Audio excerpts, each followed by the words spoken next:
야곱아, 너를 창조하신 여호와께서 지금 말씀하시느니라. 이스라엘아, 너를 지으신 이가 말씀하시느니라.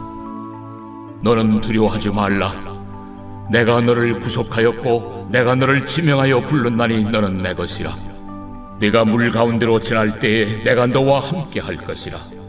강을 건널 때에 물이 너를 침몰하지 못할 것이며 네가 불 가운데로 지날 때에 타지도 아니할 것이요 불꽃이 너를 사르지도 못하리니 대저 나는 여호와 네 하나님이요 이스라엘의 거룩한 이요 내 구원자임이라.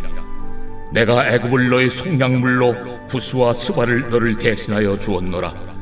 네가 내 눈에 보배롭고 존귀하며 내가 너를 사랑하였은즉 내가 네 대신 사람들을 내어주며 백성들이 네 생명을 대신하리니 두려워하지 말라.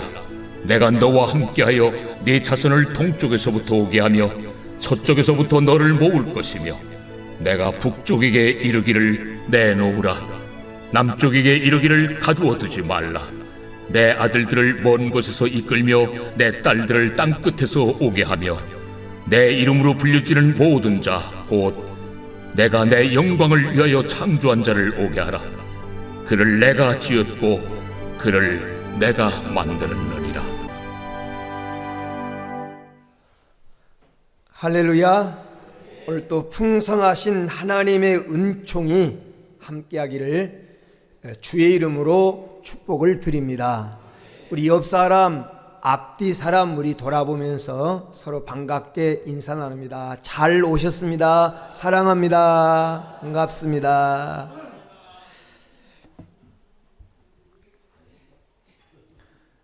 공부를 하든지 운동을 하든지 건물을 짓든지 이 기본이 참 중요합니다.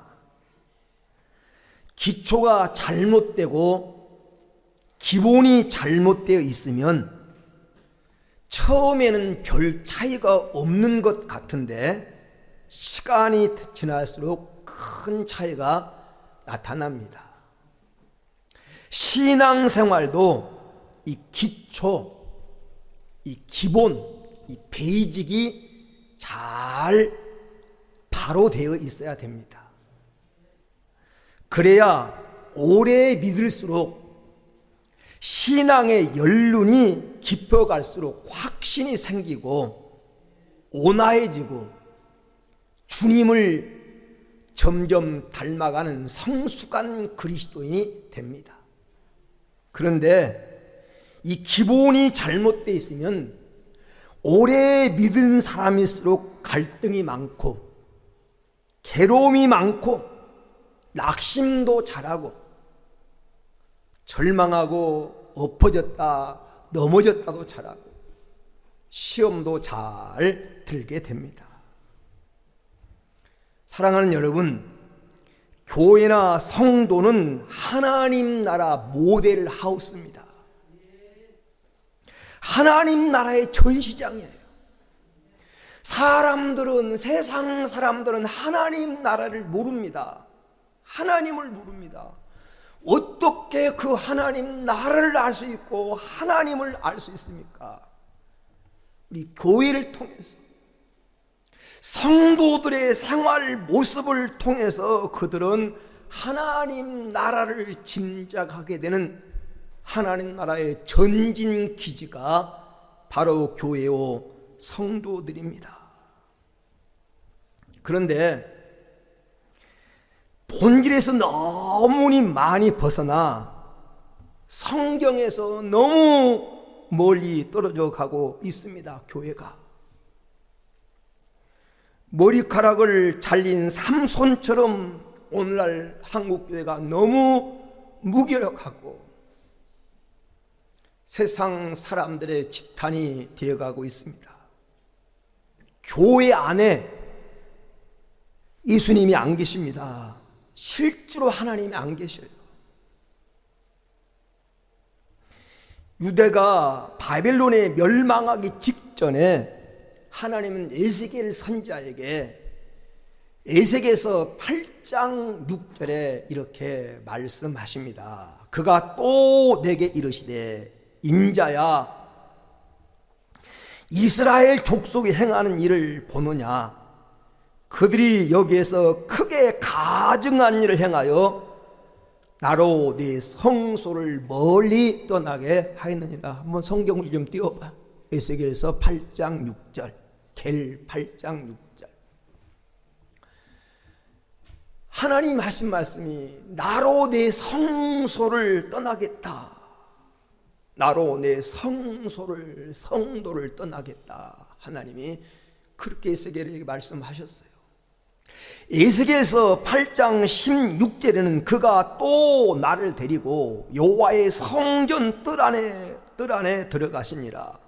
보라, 여호와의 성전 문 곧 현관과 제단 사이에서 약 25명이 여호와의 성전을 등지고 낫을 동쪽으로 향하여 동쪽 태양에게 예배하더라. 자, 보세요. 하나님 앞에 예배한다고 성전에 들어왔는데 성전에서 하나님 성전을 등지고 앉아서 태양에게 경배하더라. 몸은 교회 왔는데 하나님을 등지고 앉아 있습니다. 오늘날도 마찬가지입니다. 많은 성도들이 예배하기 위해서 교회 오지만 그 생각엔 오직 생각은 돈신,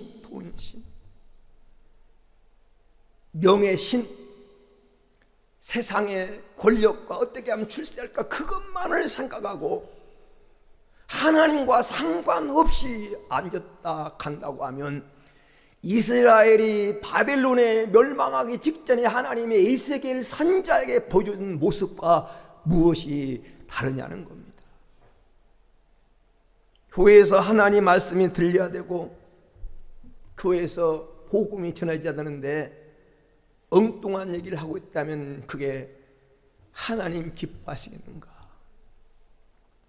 소가 걸리는 병 중에 광우병이라는 것입니다. 광우병. 미칠 광자, 소우자, 소가 미치는 병이에요. 왜 멀쩡한 소가 미칩니까? 소가 풀을 먹어야 되는데 사료를 잘못 먹었어요. 고기가 섞인 사료도 먹고 잘못된 걸 먹다 보니까, 먹어서는 안 될 것을 먹다 보니까 소가 미친 겁니다. 한참 우리나라 언젠가 광우병 소동이 일어났는데 미국 소를 먹으면 광우병이 걸린다, 이런 한참 유언비어가 지나간 때가 있었어요. 교회가 복음을 전해야 되고 예수 그리스도가 증거돼야 되는데 교회에서 엉뚱한 정치 얘기하고 세상 얘기하고 그러면 교회가 교회답지 못하고 본질을 잃어버린 것입니다. 어떻게 해야, 이 3월달이 성숙의 달인데 어떻게 해야 우리의 신앙을 성숙하게 만들며 살아갈 수 있을까? 첫 번째는 하나님을 대하는 태도가 바로 돼야 된다, 이렇게 말씀을 드렸어요. 지난 시간에는 마귀를 대하는 태도가 바로 돼야 된다. 야고보서 4장 7절에 마귀를 대적하라. 마귀는 우리의 대적, 성도들의 원수라는 겁니다. 마귀는 우리의 대적. 그래서 성경은 마귀를 도적으로 비유합니다.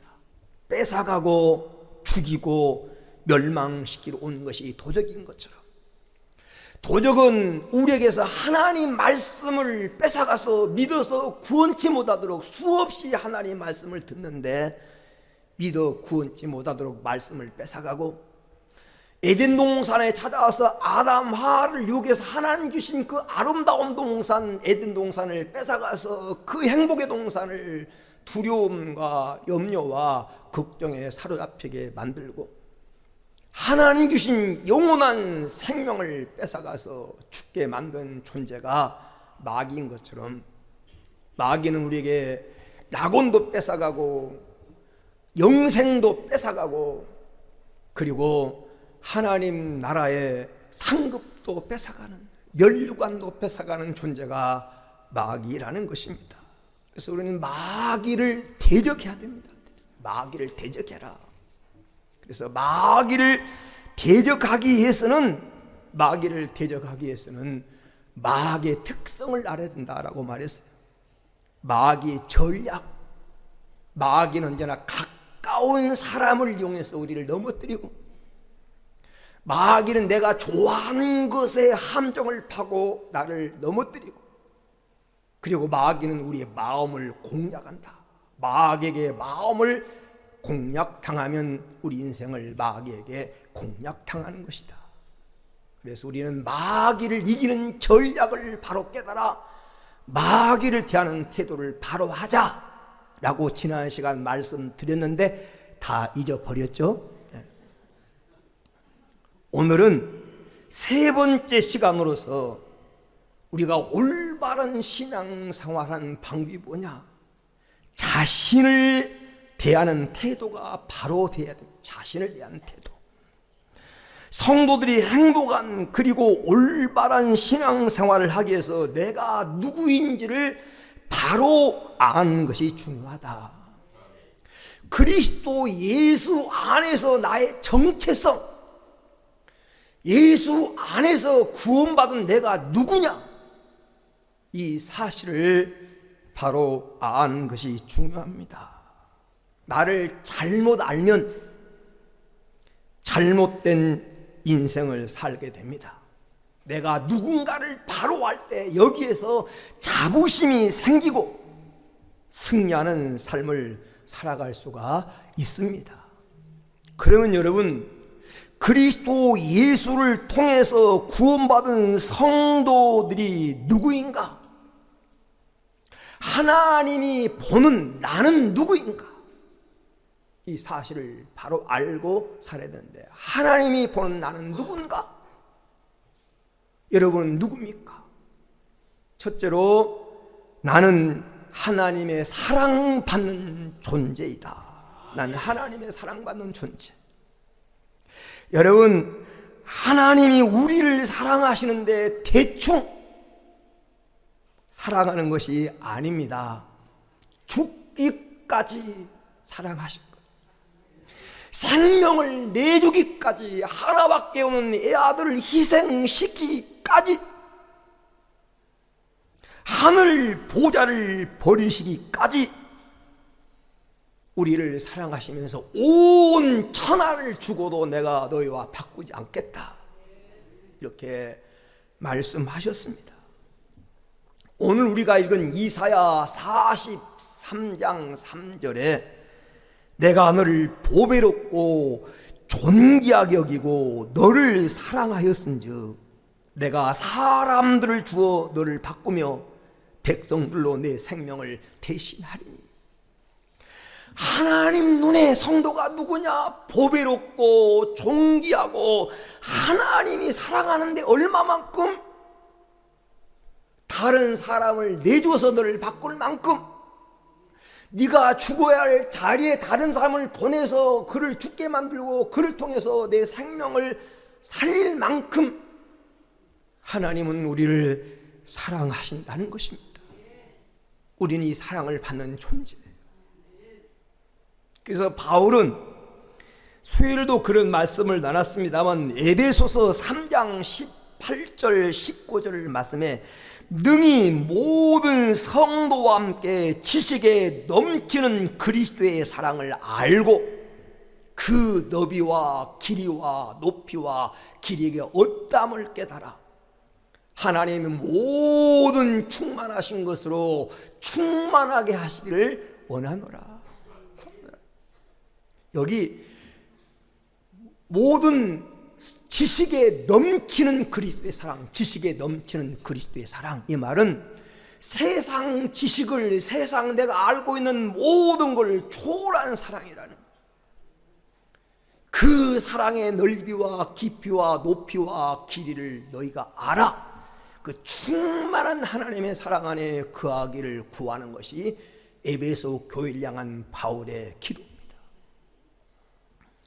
여러분, 하나님 여러분을 사랑하시는데 세상 지식으로서는 어떻게 표현할 수 없는 세상 지식을 초월한 그 넘치는 사랑으로 하나님이 우리를 사랑하신 줄로 믿습니다.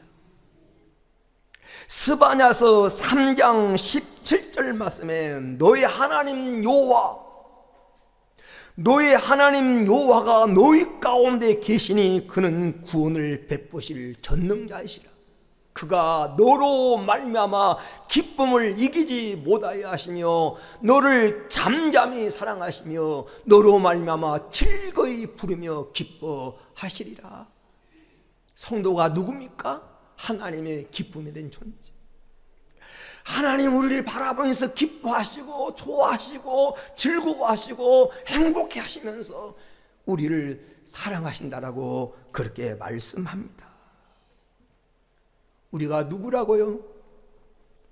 하나님의 끝없는 측량할 수 없는 사랑을 받은 존재입니다. 요한복음 13장 1절에서는 끝까지 사랑하시니라. 끝까지. 하나님은 자기 사람을 끝까지, 사람처럼 오늘 사랑한다고 했다 내일 손바닥 뒤집듯이 변덕 부리는 사랑이 아니라 끝까지. 그래서 뭐라고 바울은 고백하냐면 로마서 8장 38절 39절에 이 예수 그리스도의 사랑에서 우리를 끊을 게 아무것도 없대. 사망도 생명도 권세도 그리고 하늘에 있는 것이나 땅에 있는 것이나 그 어떤 능력도 우리를 예수의 사랑에서 끊을 수 없다.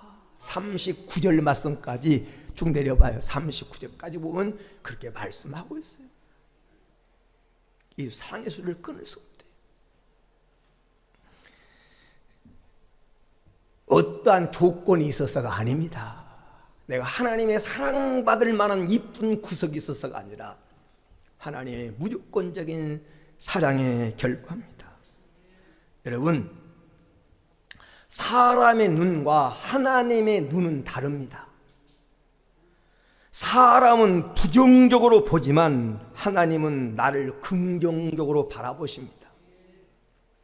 사람은 뭐든지 자꾸 과거를 들춰내지만 하나님은 뭐든지 미래를 보십니다. 내 미래를 보시고 하나님은 우리를 사랑하셔요.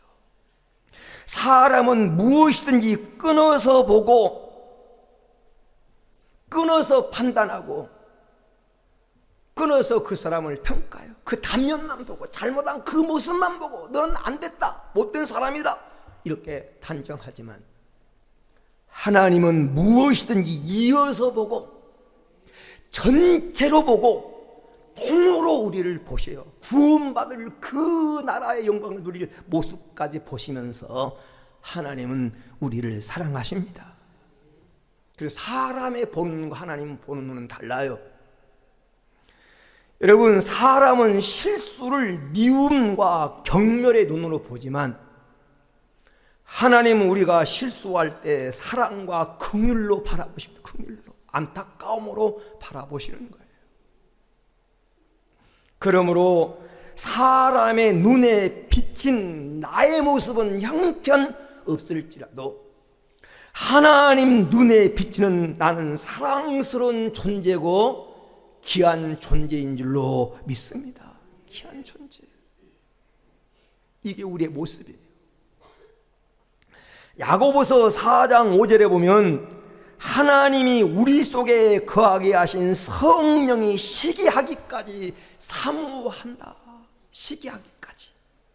이 사모한다라는 말은 마음에 두고 몹시 그리워하고 생각하고 살아간다는 말이에요. 하나님이 우리를 마음에 두고 몹시 그리워하고 애절하게 여기고 사랑하시는 우리가 그런 존재라는 것입니다. 왜?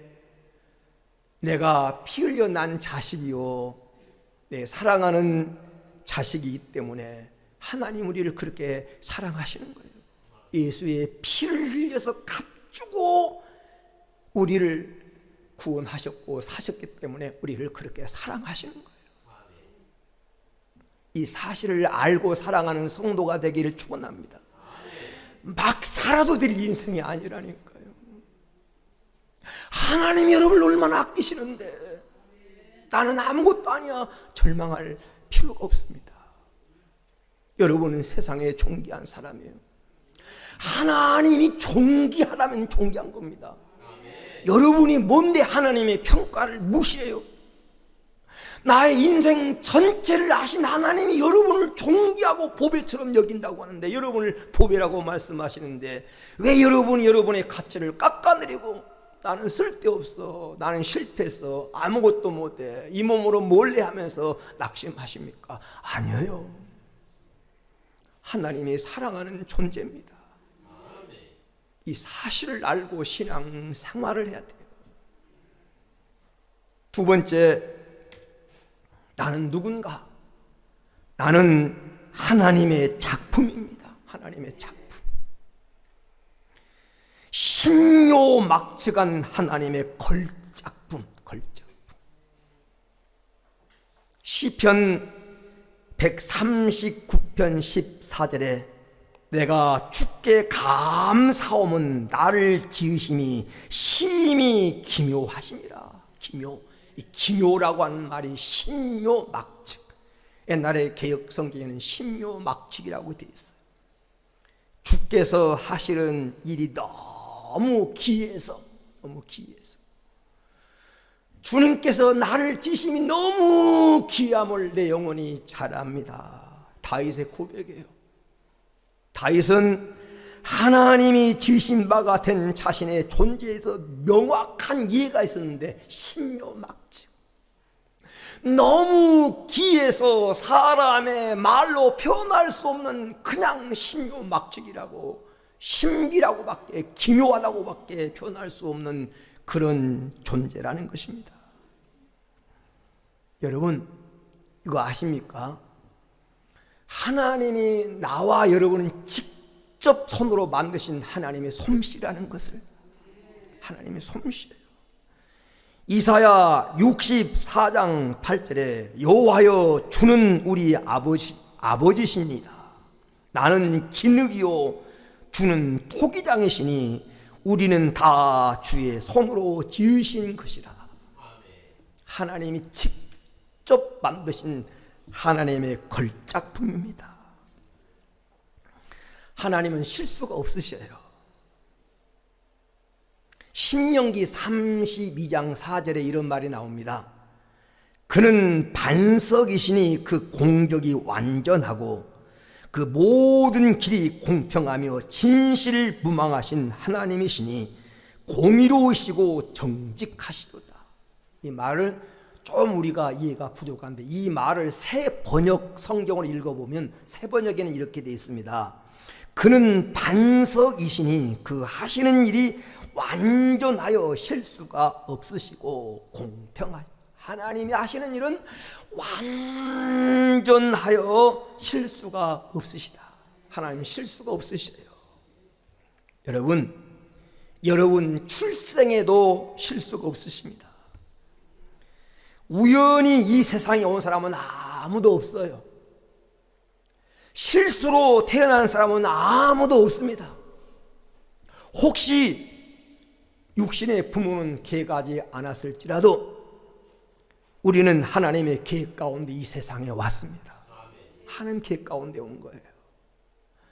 하나님이 만사전에 우리를 계획하신 그 계획 가운데 때가 되면 하나님이 우리를 보내신 거예요. 여러분, 우리 애모에도 하나님이 실수가 없으시죠. 왜 나는 다른 사람과 다를까? 여러분, 눈, 코, 입, 음성, 개성이 다 다른데 하나님이 여러분을 지으심에 실수가 없어요. 사람의 존재 가치는 하나님 형상을 닮은 데 있는 겁니다. 왜 내가 귀하냐? 하나님 형상대로 우리를 지었어요. 나는 누구라고요? 나는 나대로 가치가 있는데 하나님의 걸작품. 나를 감상하는 방법, 여러분, 미술관에 가거나 이렇게 가면 작품을 감상하는 법을 아세요? 알아야 돼요. 작가가 어떤 마음으로 그 그림을 그렸는지를 알아야 작품 이해가 된 겁니다. 여러분, 피카소의 그림을 이해합니까?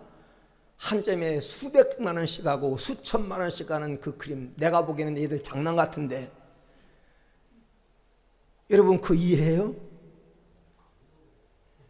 마음에 안 와닿아요. 작품, 그 사람이 왜 그 작품을 만들었는지, 그 작품 속에 어떤 의도가 있는지를 모르면 그 그림이 이해가 안 돼요. 내가 나를 감상하는 법, 내가 나를 감상하는 법, 그걸 알아야 돼요. 하나님의 마음을 알아야 돼요. 나는 여러분 하나님의 걸작품이다. 나는 하나님의 솜씨다. 나는 하나님의 신묘막측이다. 나를 바라보면서 감동해야 돼. 어쩜 이렇게 멋있을 수가? 어쩜 이렇게 잘생길 수가? 어쩜 이렇게 기막힐 수가?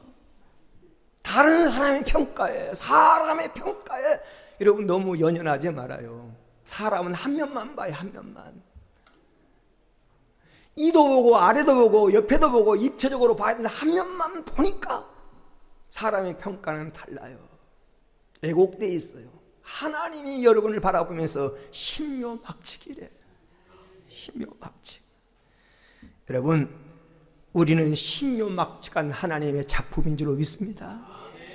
소중한 존재. 온 천하를 주고도 하나님 안 바꾼다고 하는데 왜 여러분은 여러분을 그냥 가찮게 여기냐는 거야. 가찮게. 그냥 인생 살다가 끝나면 되지 뭐. 왜 인생을 그렇게 여겨요? 하루하루가 얼마나 소중하고 가치 있는 인생인데. 하나님의 작품임을 알고 사랑하는 성도가 되기를 주의 이름으로 축원합니다.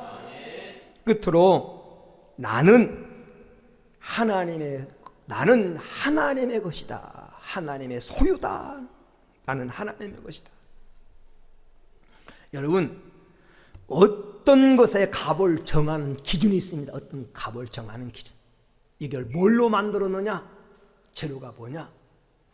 누가 만들었느냐? 세 번째, 누가 쓰던 거냐? 어떤 용도로 사용하던 거냐? 그리고 얼마나 희귀한 거냐? 이거에 따라 가치가 달라져요. 아무리 귀한 거라도 너무 흔하면 가치가 없는 것처럼 보여져요. 여러분, 우리는 누가 만들었느냐? 하나님에 의해 창조된 하나님의 것, 그리고 하나밖에 없는 유일무이한 존재. 세상에는 하나밖에 없어요. 아멘? 쌍둥이도 똑같잖아요. 쌍둥이도 가만히 보면 300몇 가지가 다르대. 다 달라요. 눈썹도 다르고요, 웃는 모습도 때로는 다르고요, 치아 배열도 다르고요, 한 몸에서 몇 초 사이로 태어난 쌍둥이도 달라요. 여러분은 세상에 하나밖에 없는 유일무이한 그런 존재. 그리고 누가 만들었어요? 하나님의 솜씨. 그리고 하나님이 쓰시는 작품. 똑같은 물건인데 누가 쓰느냐 따라 달라요. 똑같은 벼르고 붓인데 세종대왕이 쓰다가 남은 거라면 요즘 경매에 붙이면 가치가 있어요. 세종대왕이 사용하는 거다 그러면 몽당연필 같은 것도 가치가 있어요. 똑같은 칼인데 이수신 장군이 쓰던 칼이다 그러면 가치가 달라요. 옛날에 뭐 도적들인가에 보면 영화에 저 뭐 무슨 능인가를 파헤치는데 거기서 칼, 옛날에 뭐 왕건이라고 하는 사람이 쓰던 칼을 찾기 위해서 그 도구라는 장면이 나오잖아요. 똑같은 칼인데 누가 쓰던 거냐 따라서 가치가 달라진 것입니다. 여러분은 두 가지 면에서 하나님의 거예요. 두 가지. 오늘 말씀의 두 가지 면에서. 첫째는 하나님이 여러분을 창조했어요. 창조. 오늘 말씀 1절에 너를 지으시니 하나님이 우리를 지었다는 거예요. 7절 말씀에도 내가 그들을 지었고 내가 그들을 만들었느니라. 하나님이 만들었어요. 두 번째, 왜 우리가 하나님 것이냐? 주님이 구속했어요. 구속이라고 하는 말은 값을 주고 산 존재라는 거예요. 2절 말씀에 내가 너를 구속하였고 라고, 구속하였고. 이 구속이 뭐예요? 값을 주고 샀는데, 무슨 값을? 예수님의 생명의 값, 핏값을 치르고 우리를 산 거예요. 그래서 우리는 하나님의 것, 하나님이 아끼는 소중한 존재입니다. 우리가 누구라고요? 하나님의 자녀. 요한복음 1장 12절에 영접하는 자 곧 그 이름을 믿는 자들에게는 하나님의 자녀가 되는 권세를 주었으니, 우리는 하나님의 자녀.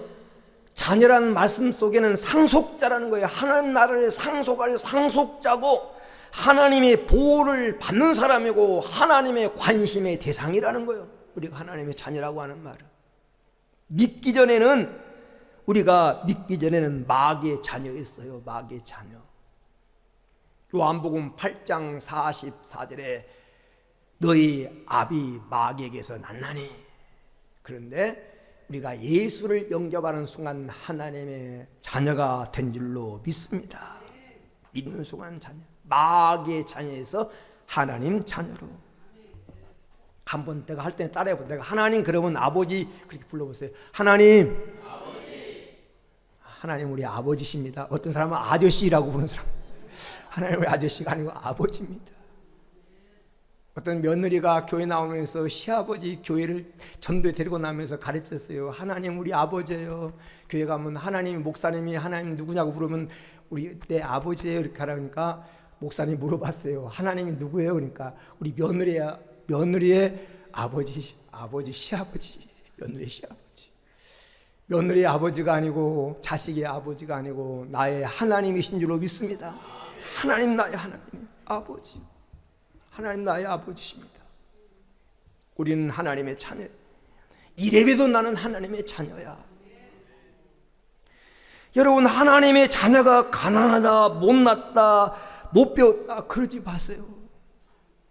당당하게 살아야지. 여러분 속에 지금 마패보다 더 귀중한 하나님 자녀의 왕자의 신분을 가지고 있는데 뭐가 못났어요? 보배는요, 내가 말씀드린 땅에 묻어놔도 보배예요.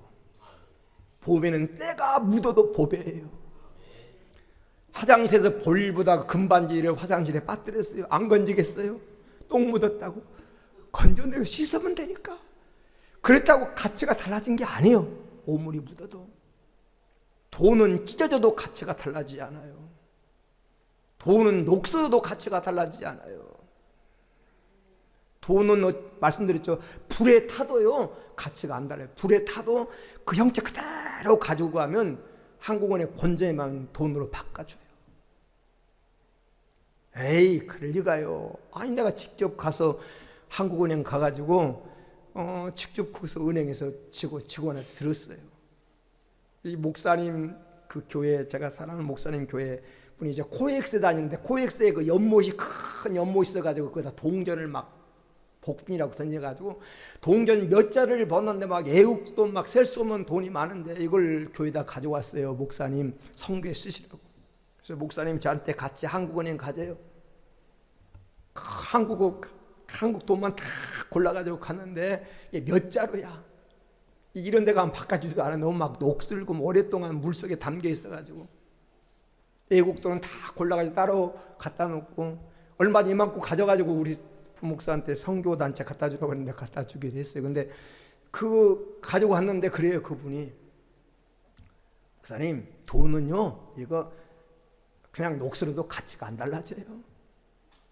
찢어져도 괜찮아요. 찢어질 만큼 종이 붙여오면요 찢어질 만큼 대놓고 나머지 돈은 또 바꿔준대. 그러니까 돈 돈 찢어져가지고 절반 이상만 되면 이거 갖다가 버리지 말고 그다 종이 크게 붙여가면 그만큼 돈을 인정해 준대요. 불에 타도 집에 불 나가지고 불에 타도 그거 그냥 막 재라고 그냥 엎어버리면 돈인지 모르니까 막 그대로 가지고 가면 돈인지 확인해서 돈을 준다는 거예요. 여러분 보배는 어디에서도 보배입니다. 우리는 보배입니다. 땅의 세상에서 지금 좀 때묻었다고 걱정하지 마세요. 여러분은 유정난이 유정난. 유정난과 무정난은 겉으로 볼 때 똑같지만 후라이도 똑같이 보이지만 유정난 속에는 생명이 있어서 어미닭이 품으면 21일이 지나면 유정난은 병아리가 나오지만 무정난은 골아버리고 맙니다. 우리는 유정난이요, 예수 생명을 가진 세상 가치와 비교할 수 없는 소중한 존재라는 것을 기억하고 자신에 대한 이해를 바르게 하고 승리하며 살아가는 복된 성도가 되어지기를 주의 이름으로 축원합니다.